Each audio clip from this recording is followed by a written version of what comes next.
As you can see, the lava, which is really runny, is falling down back to the crater of the volcano. The volcano's crater has really gone big. Those fissure vents, smaller ones, they're now all blocked and they're not active. This one has grown larger and larger, and as you can see, is becoming gradually a prominent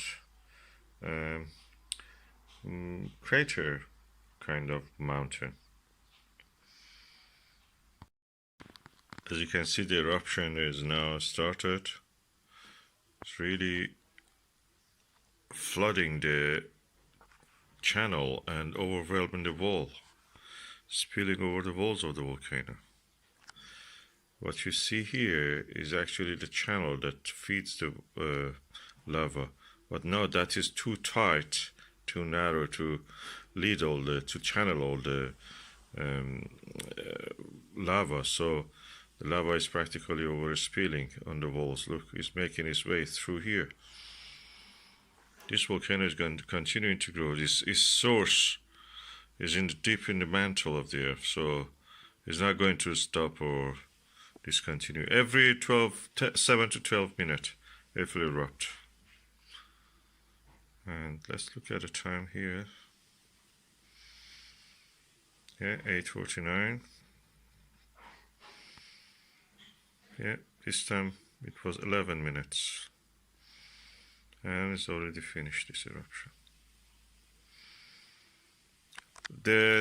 The consequence of the overspilling over the wall is that the wall becomes thicker and higher, and eventually it has to open a way either through this channel or somewhere weaker. This wall is getting stronger and more solid. It's like being reinforced.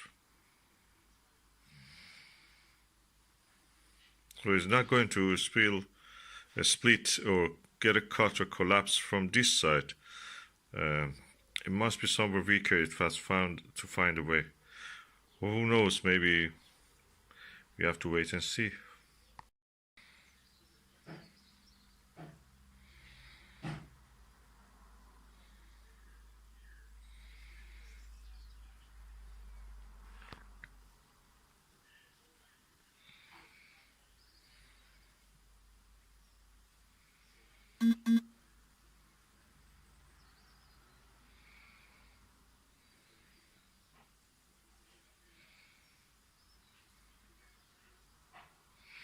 The wall cannot hold the lava anymore.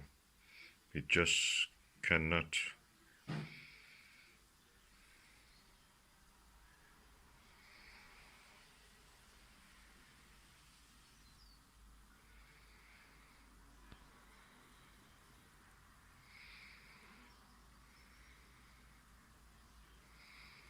Oh, part of it collapsed.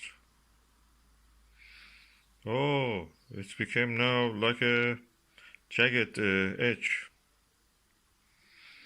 It was very smooth when it started. Now part of it is eroded away.